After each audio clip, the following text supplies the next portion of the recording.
Hello students, मैं इंद्रजीत और आज हम लोग कर रहे हैं सब्जेक्ट वर्ब एग्रीमेंट के बाकी बचे हुए रूल्स। इससे पहले के रूल्स जो मैंने थे वो पिछली वीडियो मैंने अपलोड कर दिया था, उसका लिंक मैं डिस्क्रिप्शन में दे दूंगा।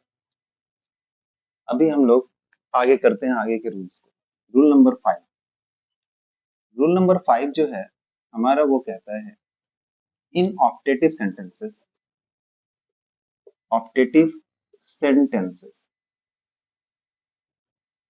The subject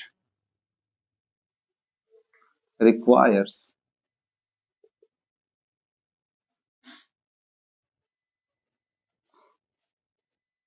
plural verb. अब बात है कि ऑप्टेटिव सेंटेंसेस कौन से सेंटेंस होते हैं। ऑप्टेटिव सेंटेंसेस वो सेंटेंसेस हैं जो कि प्रेयर करने में, किसी को विश करने में या फिर किसी को बधाई देने में हम लोग यूज करते हैं। जैसे राजा अमर रहे, प्रेयर कर रहे हैं। You may live in peace, तुम शांति से रहो। May you pass the examination, तुम एग्जाम पास कर जाओ। I wish you may pass the examination. सारी के सारी ये क्या है, ऑप्टेटिव सेंटेंसेस है। गॉड ब्लेस यू, सारे के सारे इस तरह के सेंटेंसेस जो हैं इसमें हमेशा हम लोग को प्लूरल वर्ब का यूज करना चाहिए। फॉर एग्जाम्पल, अब यदि एग्जाम्पल्स हम देखें तो देखते हैं लॉन्ग लीव द किंग। अब यहां पर देखते हैं लीव क्या है, वर्ब का फर्स्ट फॉर्म है और ये जो सब्जेक्ट है हमारा वो क्या है, सिंगुलर है। किंग मतलब एक राजा, ये सिंगुलर सब्जेक्ट है, ये सिंगुलर सब्जेक्ट है। और ये जो V1 है, हमने पिछली वीडियो में ये क्लियर किया था कि जो वर्ब का फर्स्ट फॉर्म होता है वो क्या होता है, प्लूरल फॉर्म होता है। प्लूरल वर्ब का फॉर्म होता है। अब देखिए हमारा कह रहा है क्या, in optative sentence the subject requires plural verb. हमारा ये जो सेंटेंस है वो क्या है, ऑप्टेटिव सेंटेंस है। यहाँ पर ये जो सब्जेक्ट है वो सिंगुलर है, वर्ब यहाँ पर कौन सा यूज हो रहा है, प्लूरल। इसी के अकॉर्डिंग एक दूसरा एग्जांपल हम देखें, God bless you. God bless you, God क्या है, सिंगुलर सब्जेक्ट है। ब्लेस वर्ब का फर्स्ट फॉर्म यानी कि प्लूरल वर्ब। तो इस तरह यदि हम देखें तो ये दोनों रूल हमारे क्लियर हैं कि जो ऑप्टेटिव सेंटेंस है उसके साथ हमें प्लूरल वर्ब का यूज करना चाहिए। अगला रूल जो है वो, हमारा अगला रूल कहता है कि जब दो नाउन एंड के साथ जुड़ जाए तो वो प्लूरल सेंस बनाते हैं और उसके साथ हम लोगों को प्लूरल वर्ब का यूज करना चाहिए। Rule number 6, when two nouns adjoin with and, किसके साथ जुड़े, एंड के साथ जुड़ जाए, then they make plural sense and require a plural verb।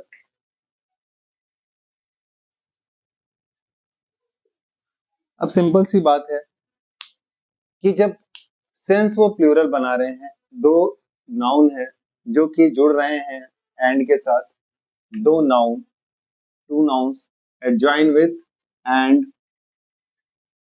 then they make plural sense। जब प्लूरल सेंस बना रहे हैं तो वर्ब कौन सा यूज करेंगे, हम लोग प्लूरल वर्ब को यूज करेंगे। एग्जाम्पल देखते हैं, Ram and Sohan go to the market. अब यहां पर देखते हैं, राम एक नाउन है, सोहन दूसरा नाउन है, ठीक है। दोनों किससे जुड़ रहे हैं? एंड के साथ जुड़ रहे हैं। अब दोनों मिलकर के कौन सा सेंस बनाएंगे? प्लूरल सेंस बनाएंगे। जब प्लूरल सेंस बना रहे हैं तो इसके साथ वर्ब कौन सा यूज करेंगे? गो, वर्ब का फर्स्ट फॉर्म, यानी ये वर्ब कौन सा है? प्लूरल वर्ब है। ओके, अब यहाँ एक अगला एग्जांपल देख लेते हैं, एक और। ही एंड हिज फ्रेंड, प्रोनाउन को भी ले ले, कोई जरूरी नहीं है कि नाउन ही हो, दो प्रोनाउन भी जुड़ जाए तो। नाउन्स यहाँ पर हम लोग एक और ऐड कर लें, प्रोनाउंस को भी, two nouns and pronouns. Okay, he and his friend, वो और उसका दोस्त,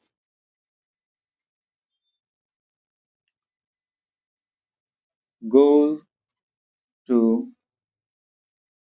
the movie। अब देखिए, he his friend, he is a pronoun, his friend, friend तो क्या है? नाउन है, ये प्रोनाउन फर्स्ट है, pn1, और ये टू, दोनों मिल जा रहे हैं, प्लूरल सेंस बनाएंगे। प्लूरल सेंस जब बनाएंगे तो इनके साथ क्या यूज करेंगे हम? v1, प्लूरल वर्ब का यूज होगा। अगर यहाँ पर दूसरे सेंस में हम लें तो एक और एग्जांपल देख लेते हैं। Riya and Rajni have completed their project. अब यहाँ पर रिया भी है और रजनी भी है, दो लड़कियां हैं, दोनों मिल करके एक अपना प्रोजेक्ट कंप्लीट कर लिया है उन लोगों ने। उसके लिए यहाँ पर हम लोग हैज का यूज कभी नहीं करेंगे, जब भी करेंगे हैव का यूज करेंगे, ठीक है। क्योंकि हैज और हैव में प्लूरल कौन सा होता है? हैव होता है। ओके,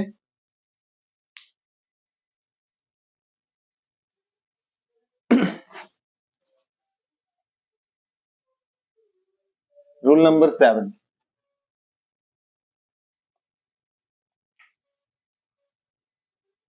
रूल नंबर 7 कहता है कि अगर सेंटेंस में एक कोई डिस्ट्रीब्यूटिव प्रोनाउन लगा हुआ रहे, क्या लगा रहे? डिस्ट्रीब्यूटिव प्रोनाउन लगा रहे। Rule number 7, rule number 7 says that if a sentence contains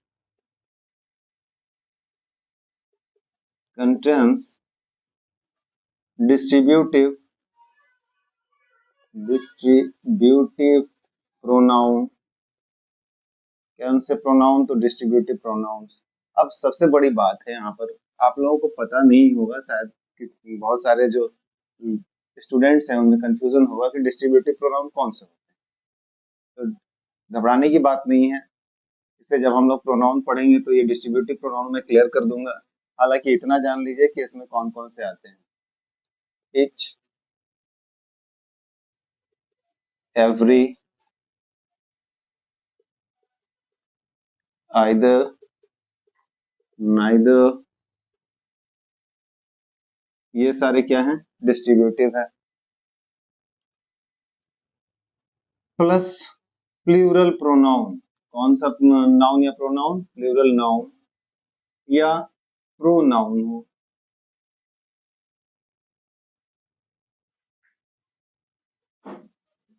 then they make singular sense.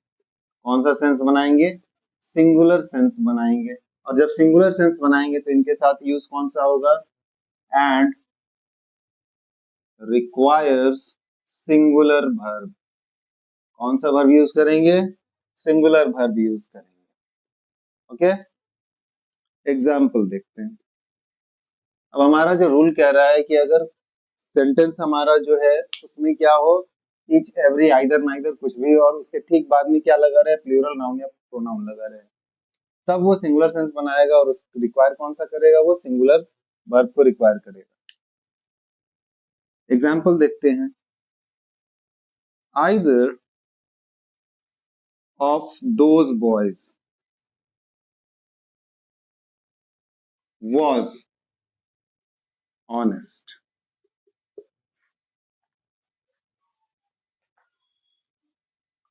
neither of them is present here.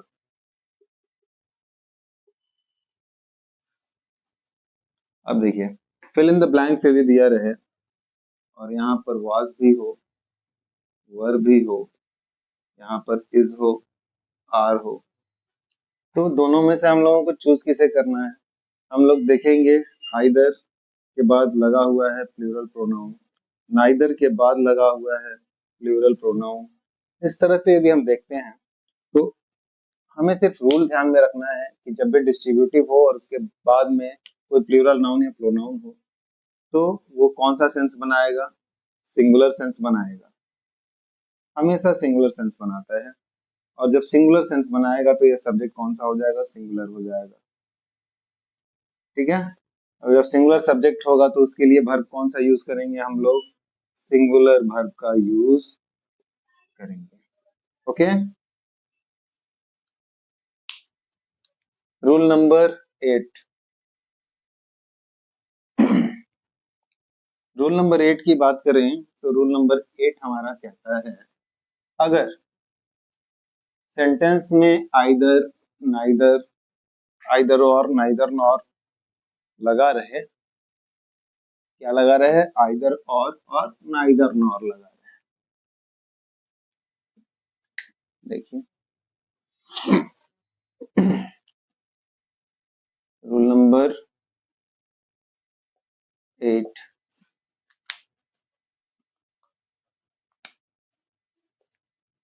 if a sentence contains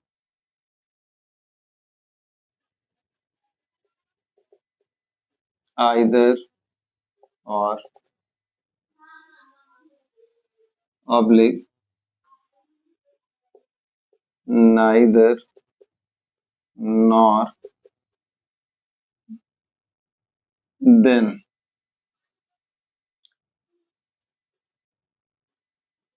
the verb agrees with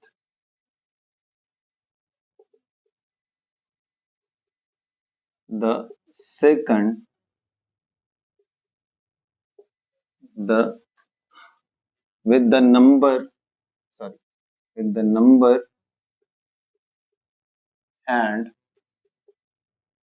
person of the second subject। अब देखिए, कहने का मतलब ये है, इसे हम example से समझ लेते हैं। Either he or his father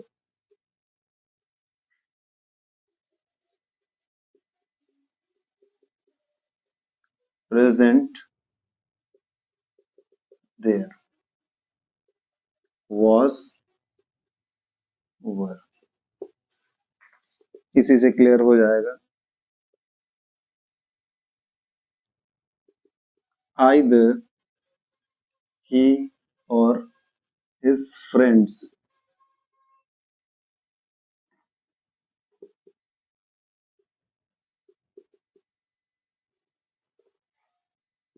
was, were। अब इस रूल को इंपॉर्टेंट है, समझिए अच्छी तरीके से। कह रहा है कि if a sentence contains either dash और डैश, जो भी आइदर के बाद सब्जेक्ट 1 होगा और के बाद सब्जेक्ट 2 हो जाएगा, नाइदर के बाद क्या होगा? सब्जेक्ट 1 होगा और नॉर के बाद सब्जेक्ट 2 हो जाएगा।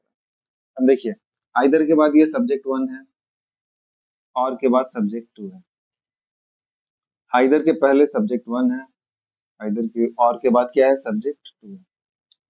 कहने का मतलब ये है कि हमारा जो वर्ब है वो सेकंड सब्जेक्ट, यानी कि ये जो सब्जेक्ट है अगर ये सिंगुलर है तो इसके साथ वर्ब सिंगुलर यूज करेंगे, और अगर ये प्लूरल है तो इसके साथ प्लूरल वर्ब का यूज करेंगे, यानी कि सेकेंड सब्जेक्ट के नंबर और पर्सन के अकॉर्डिंग हम लोग क्या चूज करेंगे, वर्ब का चूज करेंगे। अब यहाँ पर देखते हैं, आइदर ही और हिज फादर, फादर अकेले हैं, यानी कि ये क्या है, सिंगुलर सब्जेक्ट है, इसके लिए वर्ब कौन सा यूज होगा, सिंगुलर वर्ब यूज होगा according to the rule. Either he और हिज फ्रेंड्स, इसके दोस्त, बहुत सारे दोस्त, अब दोस्त कितने पता नहीं लेकिन एक से ज्यादा है, इसलिए फ्रेंड्स का यूज किया गया है। अब देख रहे हैं यहाँ पर क्या होगा, ये प्लूरल, प्लूरल सब्जेक्ट है। अब इसके साथ क्या यूज करें, यहाँ पर यदि हम वॉज चूज करते हैं तो गलत है, यहाँ पर क्या यूज करेंगे, वर का यूज करेंगे, क्योंकि हमारा जो सेकंड सब्जेक्ट का नंबर जो है वो क्या है, third person plural, third person plural है, तो क्या करेंगे हम लोग, वर का यूज करेंगे। ओके, इसमें कंफ्यूजन में नहीं रहना है। रूल नंबर 9, रूल नंबर 9 करते हैं अभी हम लोग। रूल नंबर 9 कहता है, जो पेयर वर्ड्स होते हैं वो हमेशा सिंगुलर सब्जेक्ट लेते हैं, और सॉरी सिंगुलर सब्जेक्ट होते हैं, और वो सिंगुलर वर्ब का यूज करते हैं साथ में उसके हम लोग। Rule number 9, rule number 9,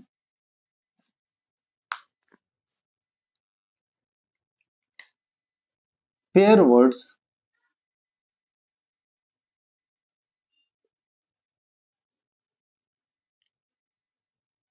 always make singular sense and takes singular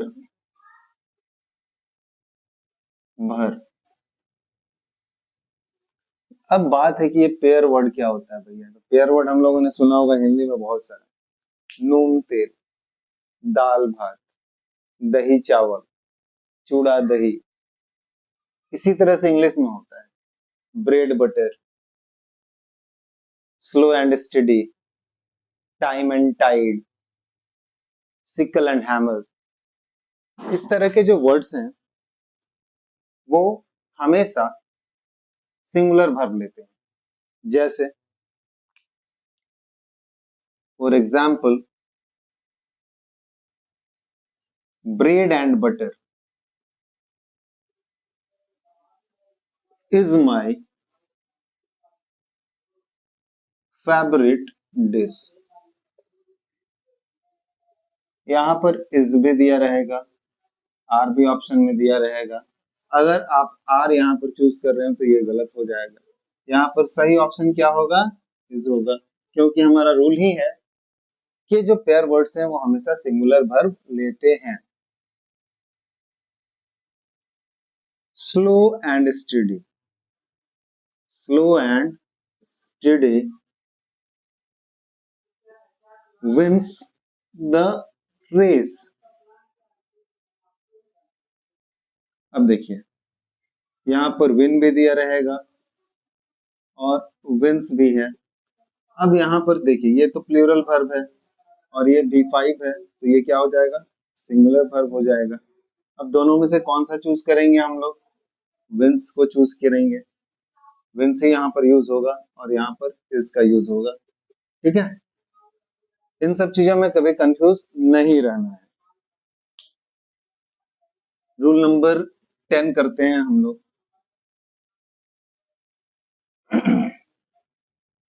rule number, if two nouns adjoin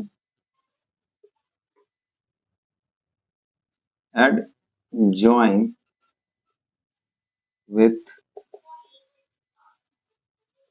and, इसके साथ and से जुड़ जाए, and there is an article take place before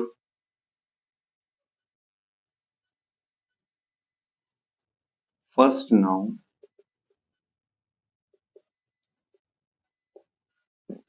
first noun, then they make singular sense. कहने का मतलब ये है कि जब दो नाउन एडजॉइन हो जाए एंड के साथ जुड़ते हैं और उसमें से सबसे पहला वाला जो नाउन है उसके पहले कोई आर्टिकल आ जाए तो वो कौन सा सेंस बनाता है, वो सिंगुलर सेंस बनाता है। और उसके साथ वर्ब कौन सा यूज करेंगे हम लोग, सिंगुलर वर्ब का यूज करते हैं। For example the MD, managing director and CEO of our company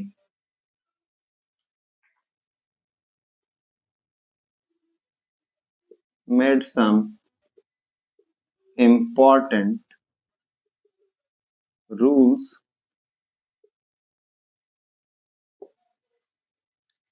अब यहां पर आ जाए वर्ब हैज एंड हैव। अब यहाँ पर हम लोग कंफ्यूजन में पड़ जाएंगे अगर हम देखें कि ये लिखा है एक मैनेजिंग डायरेक्टर है और एक CEO, लेकिन यहाँ पर कह रहा है हमारा ये जो रूल कह रहा है कि जब दो नाउन, एक CEO, चीफ एग्जीक्यूटिव ऑफिसर को हम लोग क्या बोलते हैं, CEO बोलते हैं। चीफ एग्जीक्यूटिव ऑफिसर जो होता है ना उसे ही हम लोग CEO बोलते हैं। तो जो मैनेजिंग डायरेक्टर है और CEO, कहने का मतलब क्या है, यहाँ पर जब द लग गया कहने का मतलब ये क्या है, ये एक सिंगुलर सेंस बना रहा है। कहने का मतलब ये है कि जो मैनेजिंग डायरेक्टर है, CEO भी वही पर्सन है, कोई दूसरा पर्सन यहाँ पर नहीं है। The managing director and CEO of our company made some important rules. जब आदमी एक है तो उसके लिए वर्ब कौन सा यूज करेंगे हम लोग, तो सिंगुलर वर्ब यूज करेंगे। और सिंगुलर वर्ब यूज करेंगे तो सिंगुलर इन दोनों में से कौन है, हैज है, तो यहाँ पर कौन सा यूज करेंगे, हैज का यूज करेंगे। ठीक उसी तरह एक और अगला एग्जांपल देख लें। The chairman and principal of our school to meet us. अब यहाँ पर एक वर्ब है वांट और दूसरा है वांट्स। दोनों में सिंगुलर कौन है और प्लूरल कौन है, ये प्लूरल वर्ब है और ये सिंगुलर वर्ब है। यूज कौन सा करना है हमें, यहाँ पर भी वही है, नाउन दो है, नाउन वन, नाउन टू। यहाँ पर भी वही है, नाउन वन और ये है नाउन टू। दो नाउन तो है, लेकिन एक पहला वाला जो है उसके पहले क्या लगा है, एक आर्टिकल लगा है, यानी कि ये रूल फॉलो कर रहा है। उसके अकॉर्डिंग यहाँ पर क्या आ जाएंगे हम लोग, यानी कि ये सिंगुलर, यानी कि एक ही आदमी है जो कि चेयरमैन भी है और वो प्रिंसिपल का भी रोल ये कर रहा है, प्ले कर रहा है। इसलिए यहाँ पर हम कौन सा यूज करेंगे, सिंगुलर, सिंगुलर वर्ब का यूज करेंगे। तो chairman and principal of our school wants to meet us. ये रूल नंबर 10 में खत्म होता है। रूल नंबर 11 करते हैं। रूल नंबर 11 जो है वो क्या कहता है, रूल नंबर 11 कहता है कि अगर दो नाउन एंड से जुड़ जाएं और दोनों नाउन यदि हमारे आर्टिकल्स को ले रहे हैं, rule number 11, if two nouns adjoin with and, किससे जुड़े, एंड से जुड़े, and both of them take an article before them, then they make plural sense. जब दोनों नाउन्स के पहले आर्टिकल हो जाए तब वो कौन सा सेंस बनाएंगे? प्लूरल सेंस बनाएंगे। फॉर एग्जाम्पल, जैसा हम लोगों ने वहां पर देखा था, the managing director, the managing director and the CEO. कौन? And the CEO made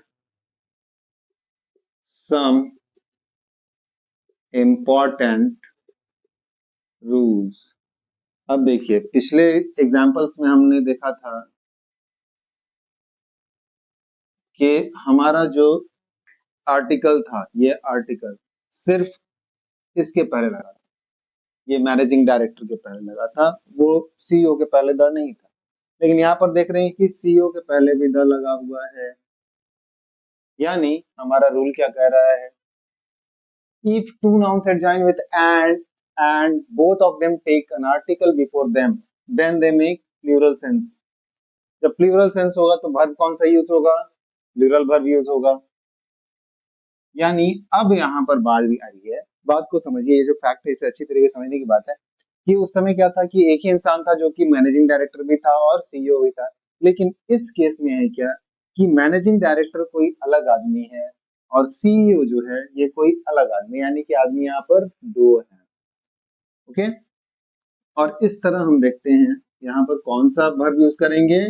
plural verb use करेंगे, यानी कि यहाँ पर क्या हो जाएगा? हैव हो जाएगा। ध्यान दीजिएगा, पिछले वाले में हम लोगों ने हैज का यूज किया था। ठीक उसी तरह दूसरे एग्जांपल्स को भी कंपेयर कर लें। था क्या? The chairman and the principal of our school dash to meet us. यहाँ पर था वांट और था वांट्स। हम लोगों ने पहले क्या यूज किया था? अब यहाँ पर ध्यान दीजिए, द यहाँ पर भी है और द प्रिंसिपल के पहले भी है, यानी कि चेयरमैन कोई अलग आदमी है और जो प्रिंसिपल है वो कोई अलग आदमी है ना। अब यहाँ पर दो आदमी है तो इसके लिए क्या यूज करेंगे? वांट यूज करेंगे या वांट्स यूज करेंगे? इसमें सिंगुलर प्लूरल आप लोग डिसाइड कर सकते हो। ये सिंगुलर वर्ब है और सॉरी, ये प्लूरल वर्ब है और ये सिंगुलर वर्ब है। कौन सा यूज करेंगे? हम लोग को प्लूरल वर्ब यूज करना है। क्या हो जाएगा? वांट। क्लियर है? Rule number 12,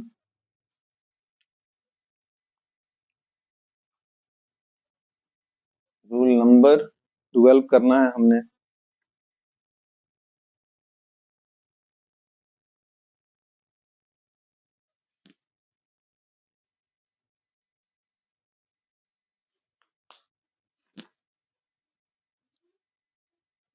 rule number 12, if each is used as a subject of a sentence,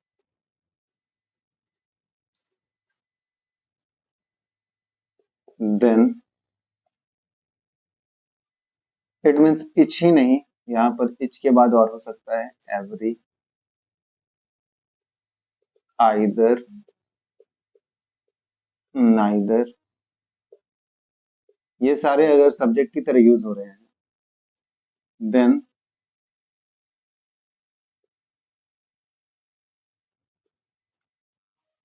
अब यहाँ पर इतने सारे जब हो गए हैं तो इसके लिए आर का यूज कर दीजिए। Then they take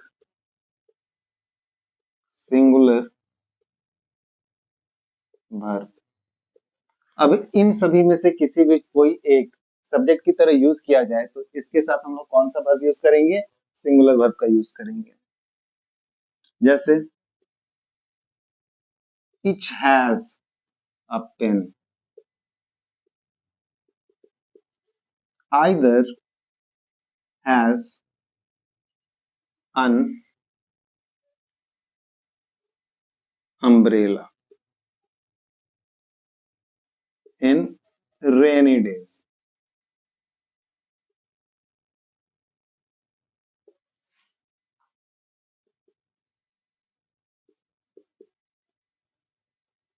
Neither has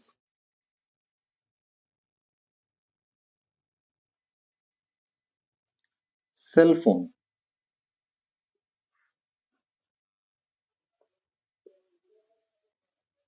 Every has a red pen.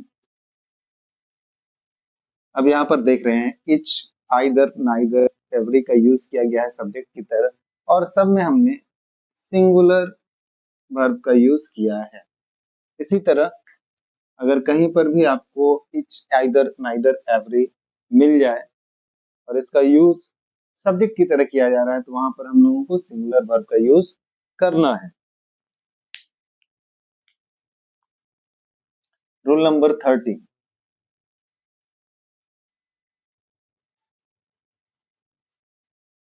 Rule number 13 says that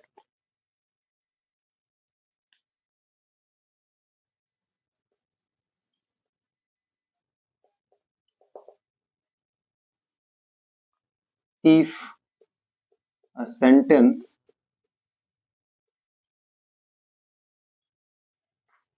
follows the following structure, अब निम्नलिखित स्ट्रक्चर को कोई सेंटेंस फॉलो कर रहा है। Subject 1 as well as plus subject 2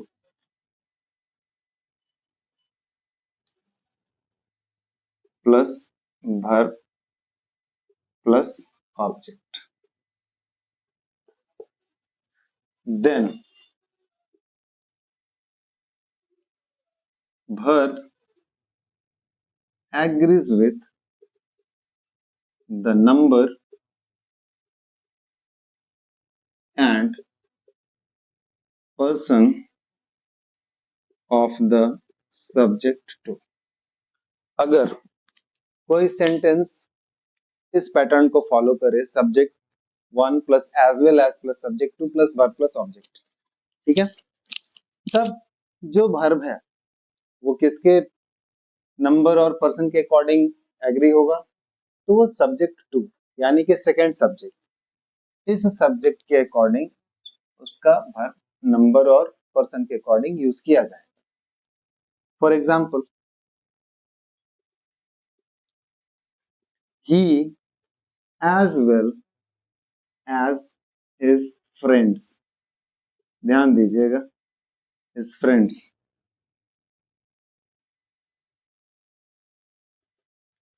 playing in the field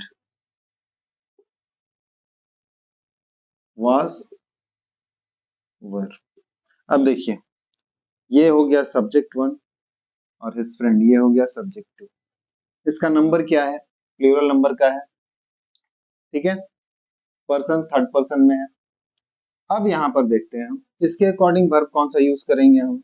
was were, plural verb का use होगा, वर हो गया। जैसा कि हमें पता है singular verb, singular subject singular verb लेता है, प्लूरल सब्जेक्ट प्लूरल वर्ब लेता है। तो यहाँ पर सब्जेक्ट यदि प्लूरल है तो वर्ब कौन सा होगा? प्लूरल ही होगा। दूसरा एग्जाम्पल हम देखते हैं, Rama as well as her sister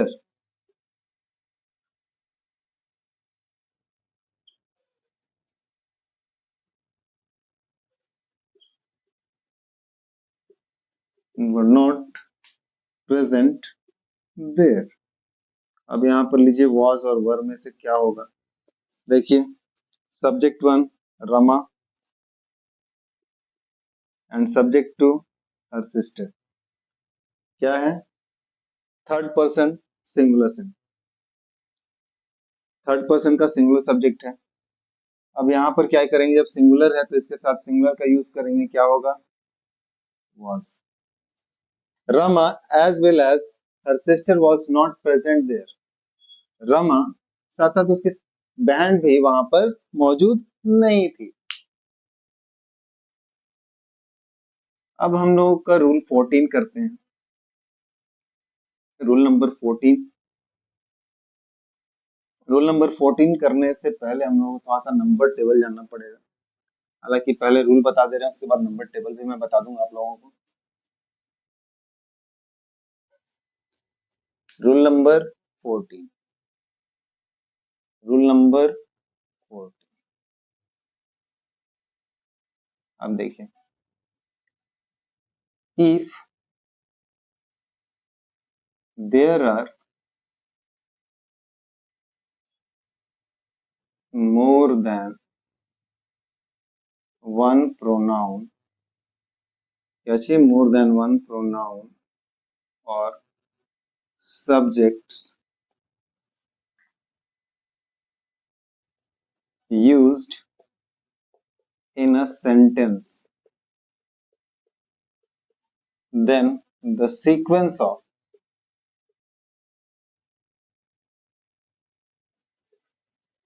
number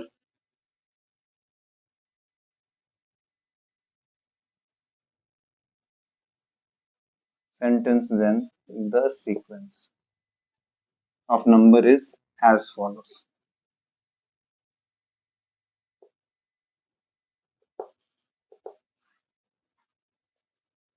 In bad sense, पहले गुड सेंस करिए, उसके बाद बैड सेंस करेंगे।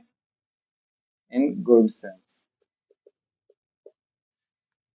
देखिए कह रहा है if there are more than one pronoun or subject used in a sentence, then the sequence of number is as follows in good sense।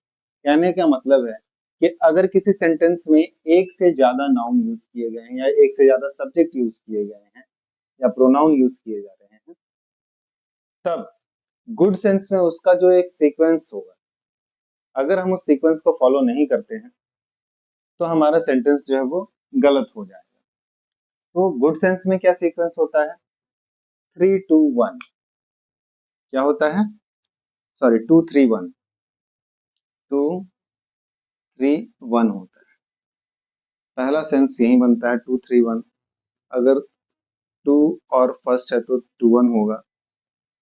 अगर 2 और 3 है तो 2-3 होगा। अगर सेकंड पर्सन और फर्स्ट पर्सन है तो ये होगा। अब इसको समझने के लिए हम लोगों को पहले पर्सन का टेबल बनाना पड़ेगा। यहाँ पर लिखते हैं फर्स्ट पर्सन, यहाँ पर लिखते हैं सेकंड पर्सन और यहाँ पर लिखते हैं थर्ड पर्सन। बना लीजिए।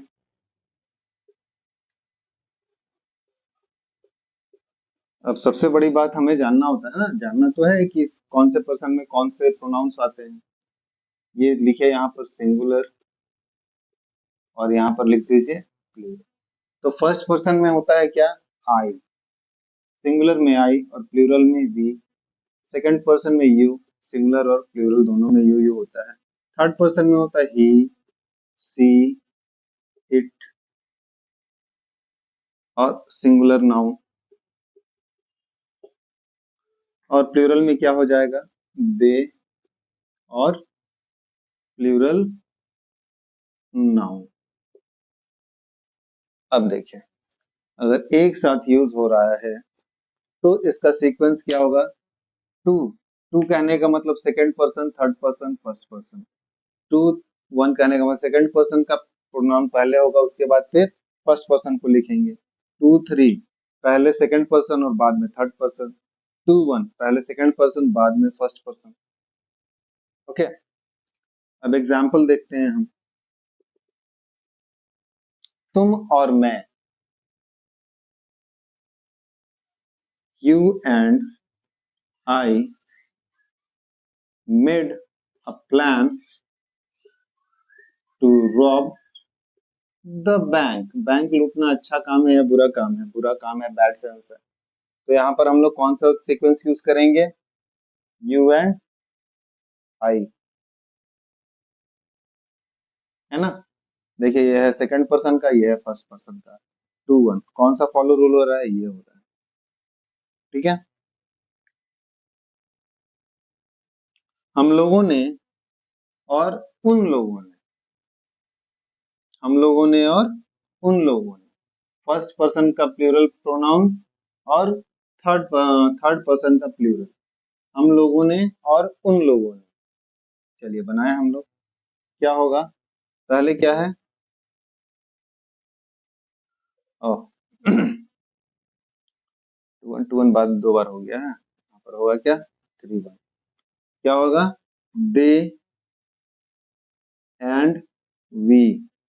यहाँ पर देखिए third person first person, they and we have killed a tiger. शेर को मारना क्या है? अच्छी बात है या बुरी बात है? बुरी बात है। क्या करेंगे हम लोग? पहले थर्ड पर्सन रखेंगे, बाद में फर्स्ट पर्सन रखेंगे। देखिए यहाँ पर इसी तरह से हम लोग इस सीक्वेंस को फॉलो करते जाएंगे। रूल नंबर 15, रूल नंबर 15 करते हैं हम।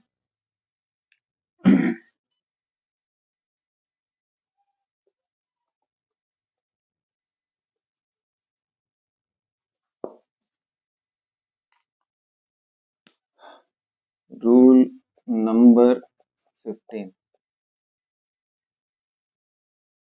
if there are more than one subject used in a sentence, then the sequence of person is as follows in bad, bad sense तो हो गया था, गुड सेंस।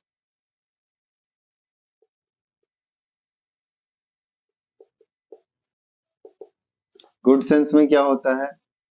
3-2-1, 3-1, 2-1 और 3-2, ये 4 सीक्वेंस आपके बनेंगे। कहने का मतलब थर्ड पर्सन का प्रोनाउन पहले होगा, फिर क्या होगा? सेकंड पर्सन, फिर होगा फर्स्ट पर्सन। 3-1 कहने का मतलब पहले थर्ड पर्सन और बाद में फर्स्ट पर्सन। 2-1 कहने का मतलब पहले सेकंड पर्सन होगा, फिर फर्स्ट पर्सन। 3-1 कहने का मतलब थर्ड पर्सन, 3-2 कहने का मतलब थर्ड पर्सन, उसके बाद सेकंड पर्सन। एग्जाम्पल देखते हैं।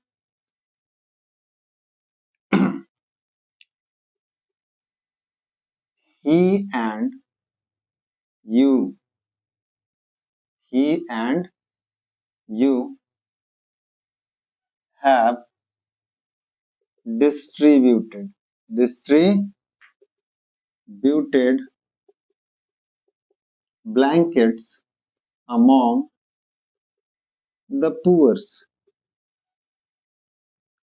उसने और तुमने गरीबों के बीच कंबल बांटे हैं। कंबल बांटे हैं। कंबल बांटना अच्छी बात है गरीबों में या बुरी बात है? अच्छी बात है। गुड सेंस में हम लोग काम कर रहे हैं, तो गुड सेंस में क्या होगा? पहले थर्ड पर्सन, फिर क्या होगा? सेकंड पर्सन, फिर उसके बाद आता तो फर्स्ट पर्सन होता है। यहाँ पर देख रहे हैं हम लोग थर्ड पर्सन और सेकंड पर्सन, ये रूल काम कर रहा है। आगे देखते हैं। He and I were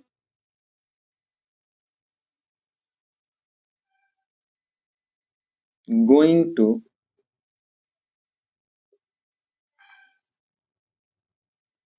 help the farmers. अब किसानों की हेल्प करना अच्छी बात है या बुरी बात है? अच्छी बात है। क्या करेंगे हम लोग यहाँ पर देख रहे हैं, ये थर्ड पर्सन है और ये फर्स्ट पर्सन है। पहले थर्ड पर्सन को रखेंगे तब फर्स्ट पर्सन को रखेंगे। कहने का मतलब ये है कि जब गलतियां हम करें तो खुद को पहले रखें, बाद में दूसरों को। और अगर अच्छी बात आए, कुछ अच्छा काम हो जाए तो पहले दूसरों को आगे रखें और बाद में खुद रहें। क्योंकि रहीम का एक दोहा भी है साथ में, बड़े बड़ाई ना करे, बड़े ना बोले बोल, रहीमन हीरा कब कहे कि लाख टका मोल। यानी कि अपने से अपने बड़ाई नहीं करनी चाहिए। गलती करें तो सबसे पहले गलती को एक्सेप्ट करें, अगर अच्छा काम कर रहे हैं तो पहले दूसरों को आगे रखें और बाद में खुद को रखें। और इसी के साथ हमारा ये चैप्टर खत्म होता है। Thank you for watching. Please like, subscribe and support me.